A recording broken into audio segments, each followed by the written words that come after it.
Excellent. Firstly, thank you, Adam. We're really excited to be here. We've got an interesting presentation to share with you guys. And as you summarized nicely, we're looking at the commercial case for sustainability. So we're going to be looking at how applying a sustainability mindset to your organization can build a more profitable and more resilient business, and how it can actually benefit the planet at the same time. So it's win-win that we're looking at here. So we're going to be looking very quickly at a bit about us first. So we are an agent of impact. That's what we call ourselves. So we're sustainability consultant, and we work in the overlap between the business world and the natural world. Normally, what we're trying to do is reduce the impact of our clients on the planet, but we do that in a very specific way that helps them increase, resilience, and help make them a more profitable and a better organization. So we've been doing that since 2007. And the way we do that is that we bring very specific set of climate expertise. So we're all environmentalists at heart, but more importantly, we're highly skilled in the area of climate related business. So we're very, very commercial in our mindset, and we're always looking to build the profitability for our clients as well. And we apply that with really innovative frameworks and models, best practice models from all over the world. And by applying those three lenses, as I said, we keep coming back to building a more profitable, more commercial organization that is kinder to the planet. We're going to start by providing a little bit of context. Now I'll do that, and then I'll hand over to Dan as the technical expert. So a little bit in terms of context, what we're going to look at today is going to understand why sustainability is just a good business model. It's simple as that. We're going to look at how you can save money and how you can make money at the same time by applying sustainability. And then we're going to look at, sorry, I've got the slides order wrong there. We're going to look at building a more resilient and future-ready club. And then we're going to see some practical examples of real Aussie clubs as well. So let's start with a question. So we ask this to our clients all the time. What does sustainability mean?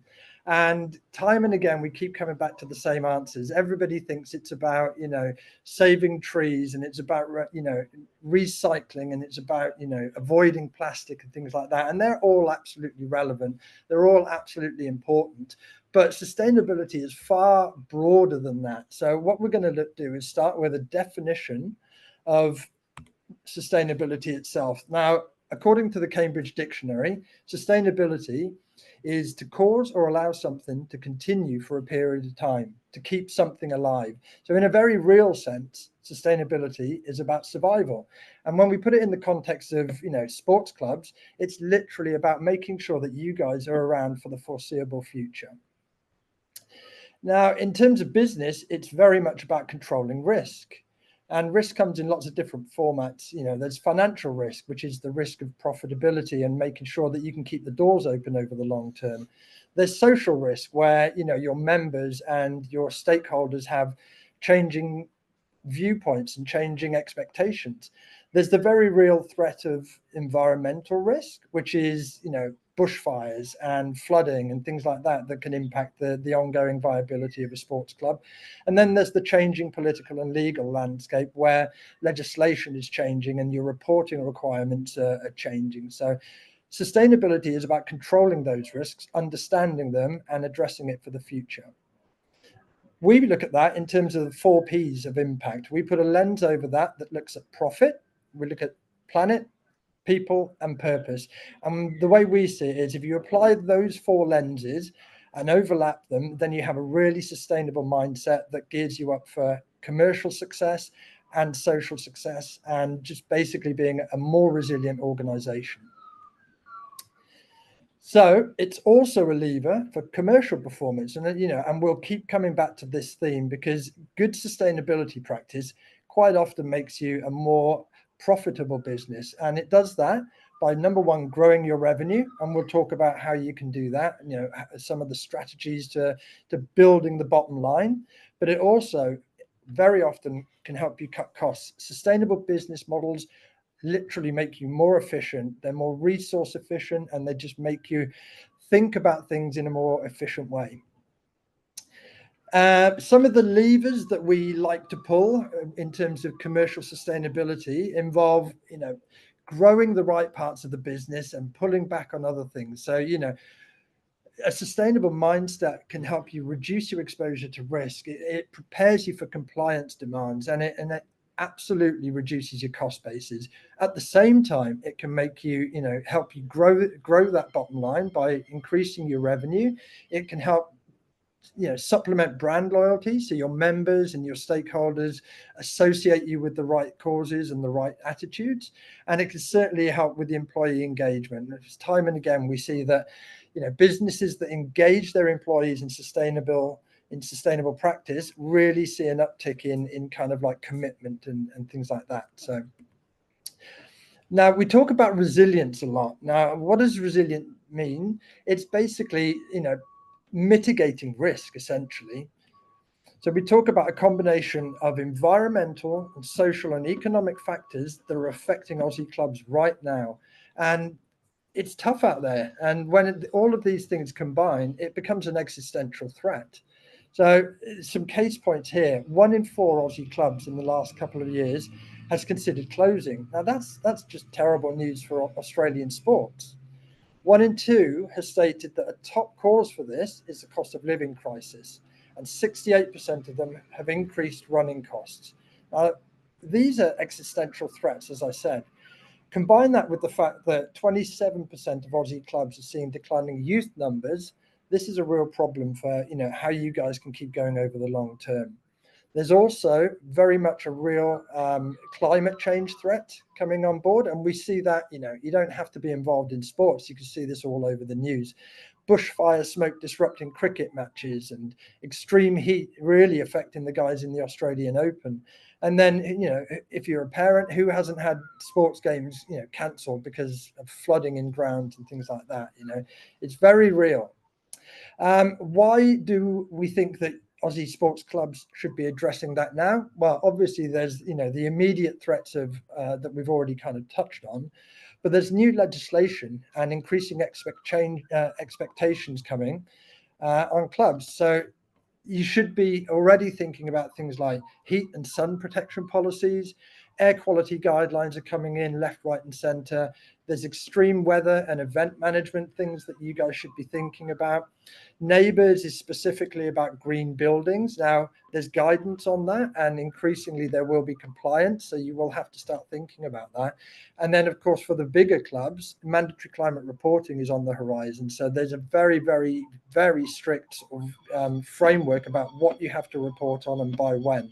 So thinking about these things now really puts you ahead of the game. So when you do it when everybody else is doing it, and when you have to do it, there's no real benefit other than doing it. If you get ahead of the game, you're doing it while there's still some sort of bang for buck. So we recommend thinking about it now if you're not already. So what I'm going to do now is pass over to Dan, who is the technical expert in this field. Dan's done about 4,000 assessments with various agencies and organizations throughout the lifetime of Cool Planet. He's personally conducted something like 700 assessments himself. So Dan knows his stuff. So I'll hand over to Dan now. Cool. Thank you, John. I appreciate that. What a wonderful introduction. So I'm going to talk more about the technical side of things and how, you can practically save money in real terms.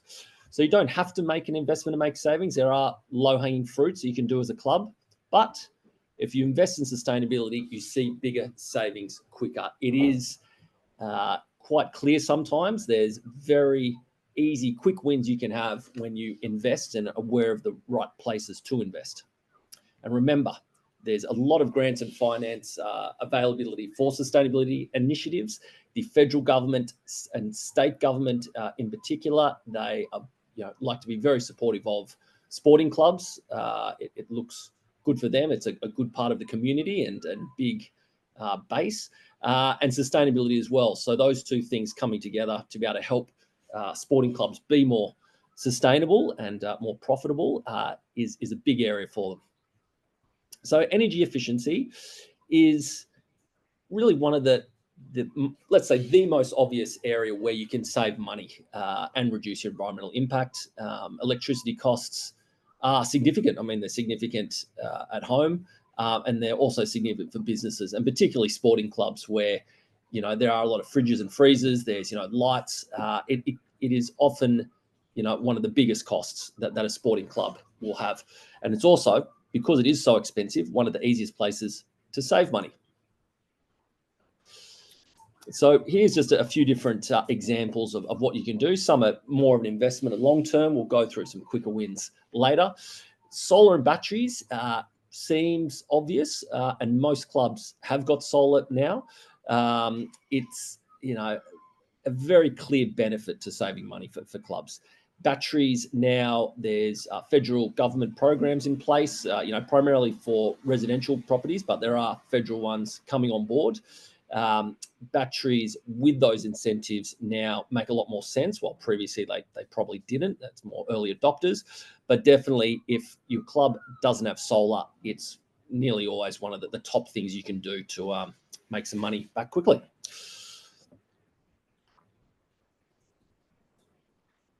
So we've got LED lighting is really, again, one of the first things you'd always look at. There's a wide variety of incentives from state government, particularly in New South Wales and Victoria. They're almost free now for most people, most businesses, most residents, and particularly with flood lighting, since the older style lights are massively energy intensive, and LED lighting can be a massive cost saving with those.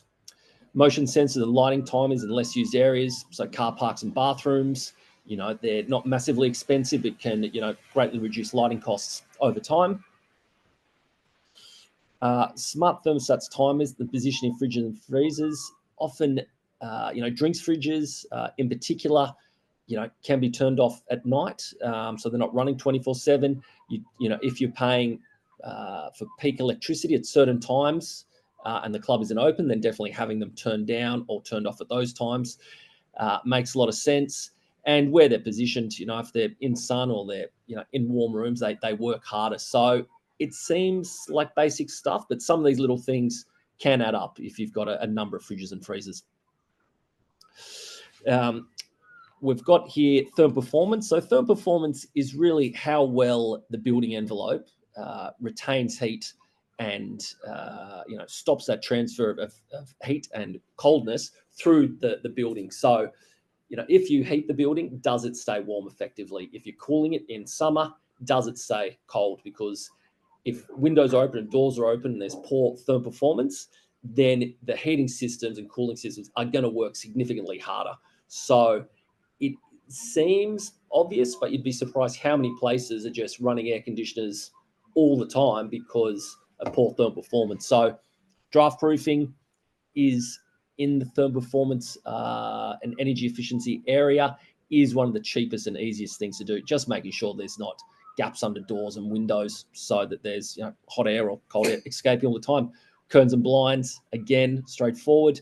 Tinting and glazing is similar to curtain blinds in that you're limiting the heat transfer through windows, which is often the major source of where it's happening. Staff education around heating and cooling, it can be massive, and the smart use of heating and cooling systems with energy efficient design. So, having efficient AC units and just having buildings that are designed appropriately for their environment.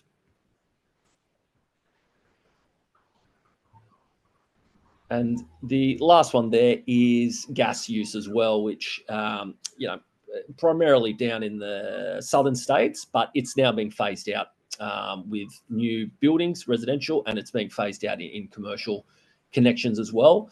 So definitely if you don't want to be putting on any new gas connections, and future upgrades, particularly around hot water, will be now going to electricity. So it's something to be aware of. Now, we actually have a cool Planet Energy Smart Buildings checklist. So if you want one of those, which has all this information, in more detail, it's really handy to have. And look, these are very broad recommendations, but it's if you want more specific information, depending on the size of your club and the location, then definitely get in touch and we can make it more relevant for you. Now, water. Now, water is, let's say often looked over a little bit because largely the cost of using water is relatively cheap compared to gas, electricity, and waste and recycling. But particularly with sporting clubs that have fields and pitches, water is quite a big thing because you use a lot of it, and it is a finite resource. We're in the driest, not the driest continent on Earth, the driest inhabited continent on Earth. So water is particularly relevant to Australians. Greens, fairways, pitches and grounds. Again, smart irrigation and drought-resistant grasses. You're reducing the amount of water you've got to use, but what you're doing is if it's draining properly, then there's less likely that pitches get flooded and then you can't open. Rainwater tanks for toilets, maintenance and cleaning. Makes sense. There's a lot of incentives to have on-site water use now. Use of grey water when appropriate. And water-saving taps and toilet flushes. Again, there's often local, state, federal incentives for this. And if you can just, save the amount of water use, not only are you saving money, but it's a precious resource as well. Waste and recycling.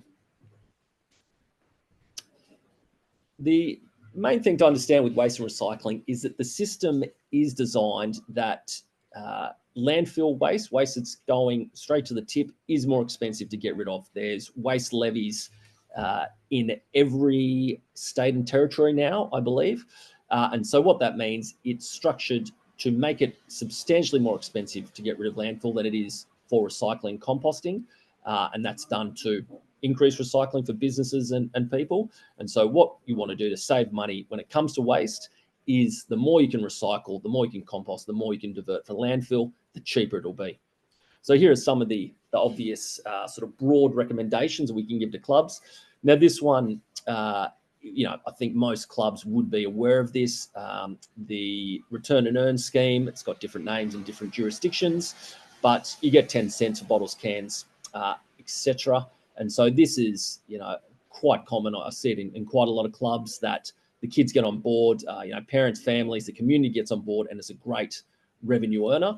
And so if you're not doing, then definitely it's something that's great to implement. But what it is it's the combination of when a federal or state program comes on board that incentivizes environmental benefits, which is really reducing litter in this case. But when there's that financial outcome, then it can be a win-win for everyone involved. Again, just saying that recycling is cheaper than landfill. The more you recycle, the more you save.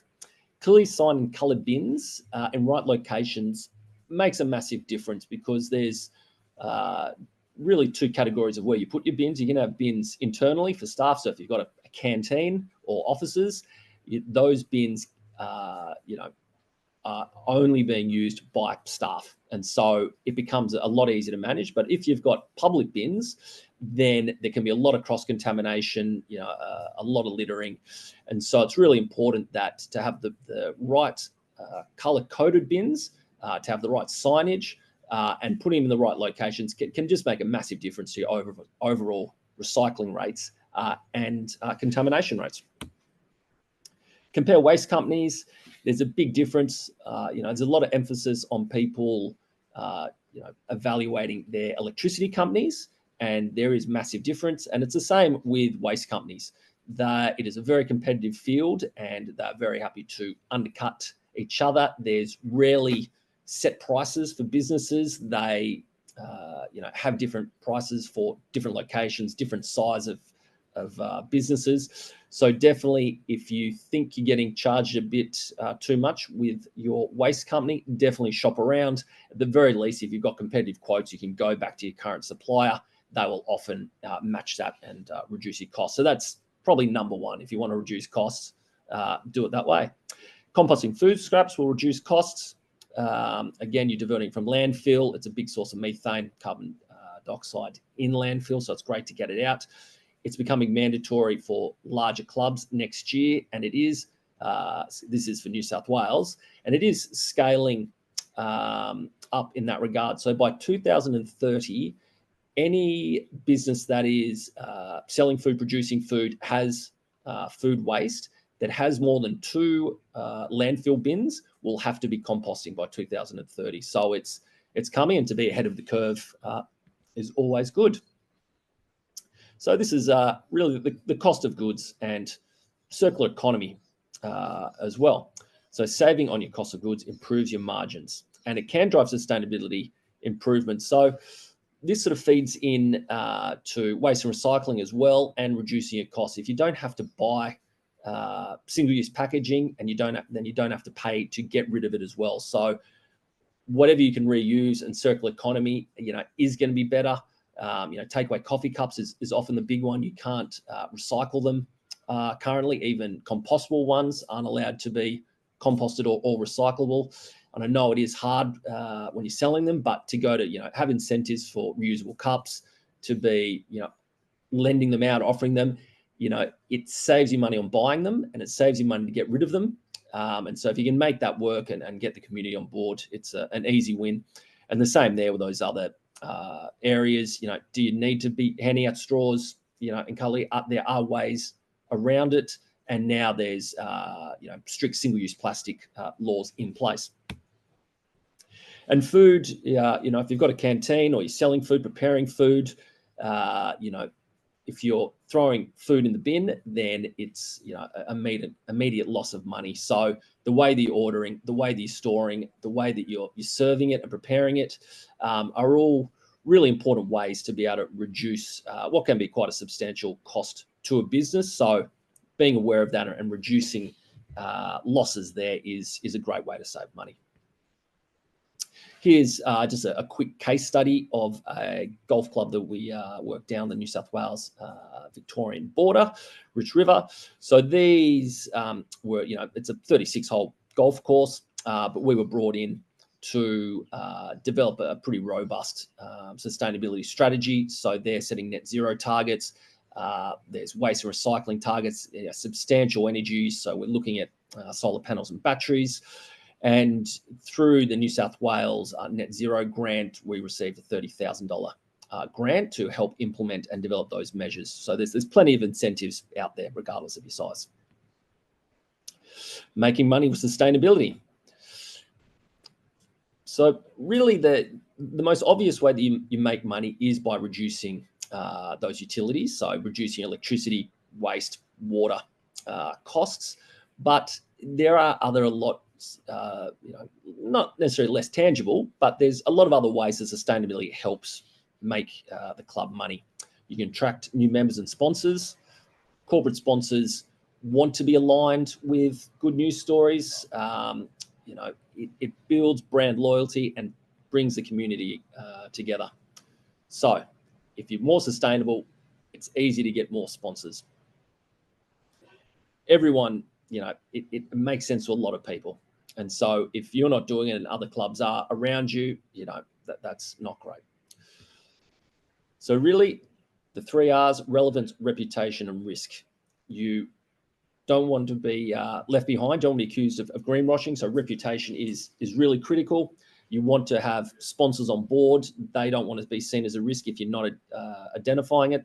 And it is very competitive out there. So to be on the front foot is just another way that you can differentiate yourself from competitors. Another case study, the Ocean Race, Volvo being a major sponsor there, and together with them, they are really promoting sustainability about the ocean. So while it may not seem a direct connection with a car company and the ocean, through their sponsorship, it's a win-win for the Ocean Race and for Volvo and their sponsors. Lassie and Williams F1, a similar thing. Mike Cannon-Brooks is quite progressive on climate initiatives, and so as part of his sponsorship, he got the Williams racing team to sign up for the UN Sport for Climate Action Framework and has a net zero plan, waste and water reduction. So F1, you wouldn't assume it's the most sustainable sport out there. Which really means there's just greater opportunities and for first movers. So, they do have a sustainability program and offers it in place because of the amount of travel and impact that they have. And so for, Mike Cannon-Brooks and Atlassian to come in and do that and align with their brand and values is really important. Bowls Victoria, they just did some significant upgrades. And so this is more of a practical sense that, bowling clubs, you have hot water systems, you have HVAC and heating and cooling. And so by upgrading your systems, to heat pumps and more efficient electric units, it's an easy way to be saving money. So this is, a very broad list, but there's a variety of ways that you can make money from sustainability, apart from reducing overheads and increasing your loyalty and from consumers and community, and making yourself more competitive. There are a whole range of other ways, from EV charging stations to selling used equipment. Clubs have a unique opportunity in that there is such great community integration, and so you can get people that volunteer, people with different skill sets. You've got a huge amount of people you can draw upon. So there are opportunities out there.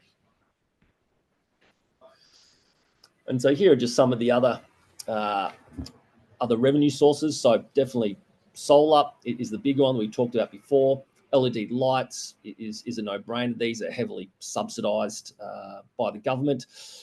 There's funding for FOGO development, so we're involved with that as well. So FOGO being green bins, and composting. So there's grants and initiatives now in that it is going to become mandatory for larger clubs down to smaller clubs in the future. So there's a lot of money and effort and education that's coming on board now to help clubs compost. EV charging stations being one of the others. We have got a comprehensive list of grants and funding available. So, I was surprised when John did the research that there is, dozens and dozens, I mean, 50 maybe different grants out there. So it's quite significant because you have overarching federal grants, you'll have specific state ones, and even on local levels, you'll have them. And also, the AFL will have grants available, NRL will have specific things as well. It's definitely, particularly with grassroots sports, it's something that everyone wants to get behind. So stakeholder engagement. And so again, one of the large benefits of sustainability is that you get the community on board, you get members on board, and your staff are going to be happier. There's purpose to what they're doing. So by putting it out there, it's a great way to re-engage with your members. So in summary, you can attract new members and sponsors by taking a progressive position on sustainability. You can increase revenue. So green events and venue hire, definitely it's one of those things that if, that's a part of what your club offers, by making those sustainability parts of the business sort of front and center, promote that, it definitely makes a difference. There's plenty of grants and funding, subsidies and rebates out there, and you can involve your stakeholders, involve the community, involve your staff, involve volunteers to come on the journey with you. So where do you start? Sustainability should really be seen as a strategic pillar in the club management operations. This goes really for all businesses. In Australia, it's becoming, it's going through, only the early adopters do it, to more people get on board, to, it becomes the norm and it's mandatory. And so by setting a clear outline for sustainability strategy now makes a lot of sense. Identify the priority areas and tack those first. It's going to be different for every club, different locations, different sizes, different sports. There's going to be different issues of what is the first thing to go with. So often one of the first places you start is set the key performance indicators and track progress. So identify where you are, what the baseline is, where are you now, and then it enables you to work out where you want to be in the future and set those targets and a roadmap for doing it. Passionate members are a wonderful place to start. A sustainability subcommittee, I work with a lot of businesses, particularly the larger ones, will have they used to call it the office champion, but often there'll be people within the organization and within the community that are passionate about sustainability and often quite happy to take it on. You do want to have board buy-in and senior decision makers. I've seen it before where you can have someone that's passionate and they get hamstrung if it's not a shared vision. You need scope and authority so that they can achieve what's been set out. You need someone that sort of knows what they're doing and has time to do it. And you want to have a feedback loop so that it's not just a broad outcome that can't be tracked. You want to be reporting back, regularly. So governance. You can update your constitution to reflect commitment to sustainability. Is a place where a lot of corporate businesses will start. Get some leadership accountability. Establish that baseline so you can then know what you're working with. Set a recurring agenda point in board meetings. You need regular feedback so that you know that things are progressing. And then communicate your sustainability journey to your stakeholders. And this is fundamental. If you're putting all the hard work in and you're pushing sustainability, then you want to be telling the community and stakeholders about it. Execution. So here it is. So we've got an 8-step plan because it can seem overwhelming. And so we've tried to streamline as much as possible. So getting people on board is number one. If you can get the decision makers on board, then it means that things can move forward. Undertake a sustainability audit. And again, that's just having a look at, okay, where are we at with our electricity use? What's it costing us? What are the big things that can contributing to that usage? Let's look at our waste and recycling. What are the costs? How much waste to landfill is occurring? You do that across all the key environmental metrics, and that's where you start from. From there, targets and track progress. Make a plan to communicate to your members. Sustainability is a journey. It's no one ever just completes sustainability and goes, oh well, we've done it now. That's the end of it. It's like fitness. You can get fit, but if you stop exercising, it dissipates quickly. So you've got to make a plan and tell people what you're doing. Get some quick wins. Nothing motivates like success. Identify some big ticket items.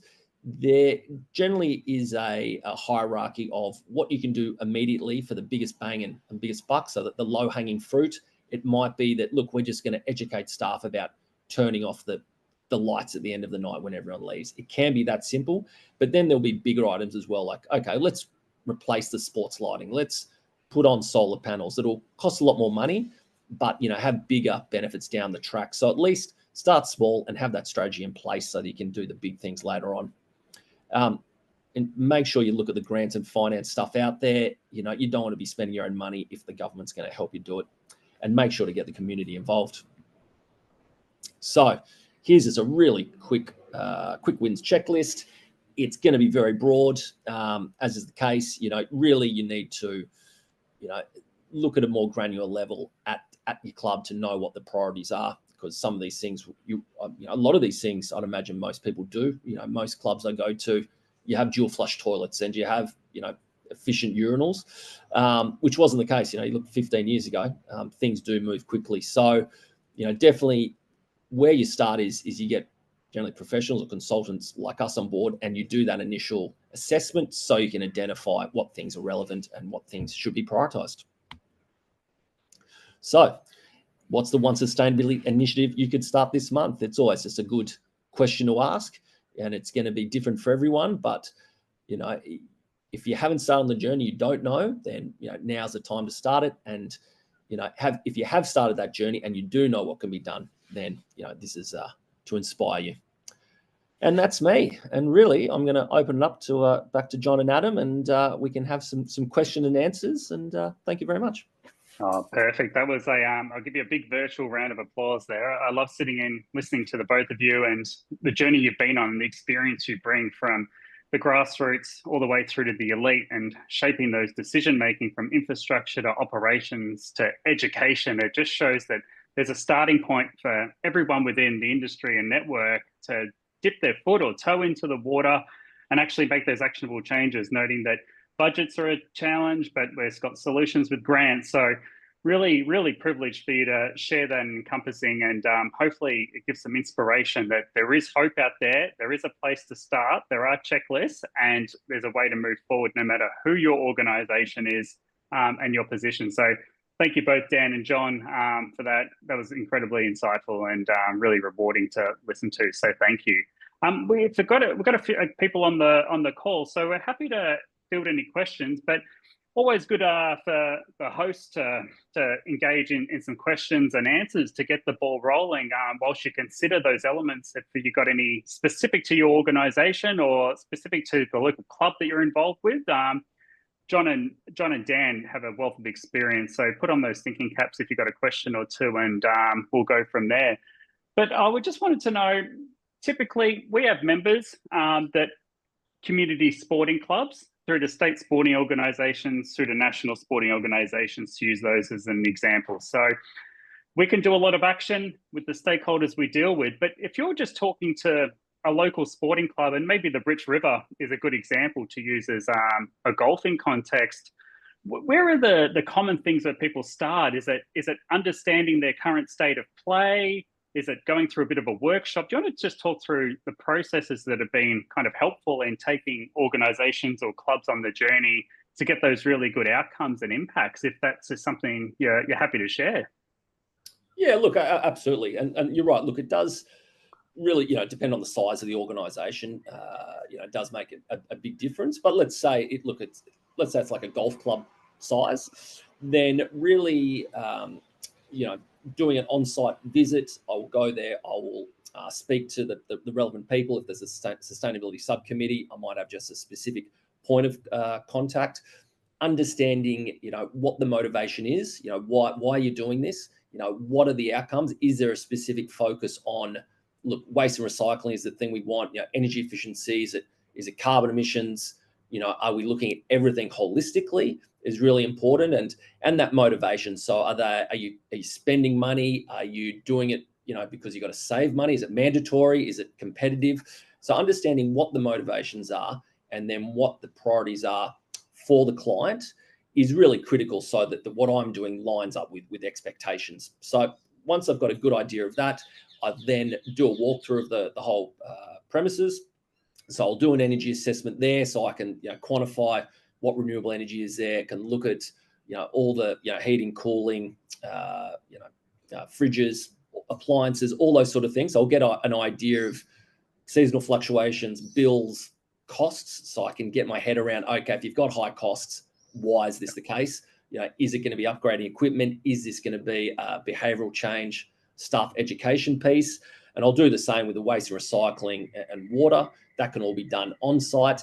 And then really, if we're looking at net zero, carbon emissions, impact reporting, all those things don't happen so much on site, but they, is a data collection exercise. So then I'll generally do that remotely, collect all that information, and then quantify carbon emissions, look at setting net zero targets, look at offsets, and then look at how we best communicate that through impact reporting, whatever we can do to help promote and sell that sustainability journey for the business.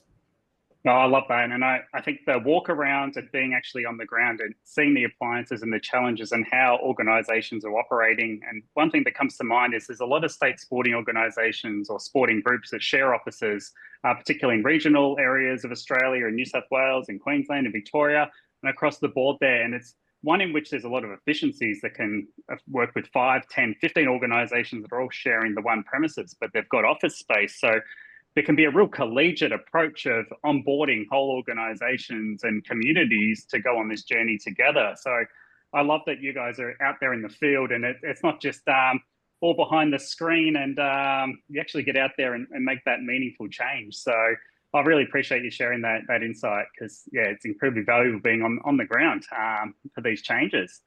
I'll just open up the floor if there's any burning questions from any of our attendees.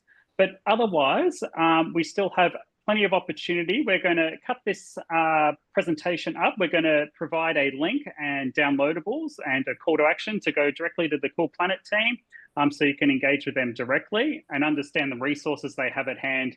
And we're going to continue this education, training and development, because the literacy side of taking this from club level all the way through to your organisation and national sporting organisations to professional teams, there's many entry points in which we can make real action in this space. So it's a topic that is going to stay on our radar. It's one we're committing to work with teams such as Cool Planet and colleagues around our network. And yeah, I'm incredibly grateful for everyone giving up their time and contributing to this session today. So if we don't have any final questions, keep an eye out on this recording, and I thank everyone for their attendance and time and giving that up on a lunchtime break. So thank you. Thank you.